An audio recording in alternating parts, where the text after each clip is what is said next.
بسم اللہ الرحمن الرحیم۔ آپ کے گھر میں رحمتوں اور برکتوں کی بارش۔ اگر آپ رحمتوں اور برکتوں کو حاصل کرنا چاہتے ہیں تو درج ذیل باتوں کا اہتمام کریں۔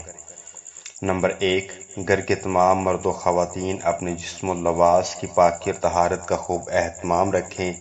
اس اہتمام کے ساتھ رات کو سوتے وقت وضو کو معمول بھی بنا لیں تو بلا شبہ نفع ہی نفع ہوگا۔ نمبر 2، اپنے گھر کو پاک صاف رکھنے کا اہتمام کریں۔ نہ سمجھ اور چھوٹے بچوں کو مقررہ جگہ پر حوائج ضروریہ سے فارغ ہونے کا عادی بنایا جائے۔ بچہ اگر غیر مقرر جگہ پر غلاظت کر دے تو اس جگہ کو فوری اچھی طرح پاک صاف کرنا چاہیے۔ بچوں کے جسم اور لباس وغیرہ کی صفائی کا خاص خیال رکھا جائے۔ نمبر 3، گھروں کی سجاوٹ میں جانداروں کی تصاویر سے سخت پرہیز کیا جائے۔ گانے بجانے اور موسیقی وغیرہ اور تفریح کے ناجائز آلات سے اپنے گھر کو پاک رکھیں۔ ان تمام باتوں سے تمام اہل خانہ رحمت خداوندی سے محروم ہو جاتے ہیں۔ نمبر 4، گھر میں قرآن کریم کی تلاوت، ذکر و اذکار اور دین کی باتوں کو بطور خاص اہتمام کیا جائے۔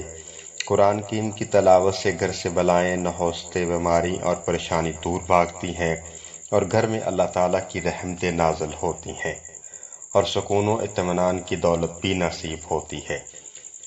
جس گھر میں قرآن کریم کی تلاوت کی جاتی ہے، از روئے حدیث ایسا گھر آسمان میں خصوصی توجیہات کا مرکز بن جاتا ہے اور فرشتوں کو ایسے گھر آسمان میں اس طرح نمایاں اور چمکتے نظر آتے ہیں جس طرح زمین میں انسانوں کو تارے جگمگاتے نظر آتے ہیں۔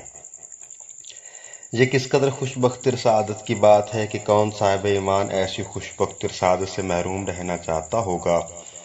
لہٰذا ہر گھر کا سربراہ نماز فجر کے بعد خود بھی اور گھر کے دیگر افراد کو بھی تلاوت کا پابند بنانے کی کوشش کرے اور تمام اہل خانہ مل کر گھر میں پاکی و صفائی کا خاص خیال رکھیں۔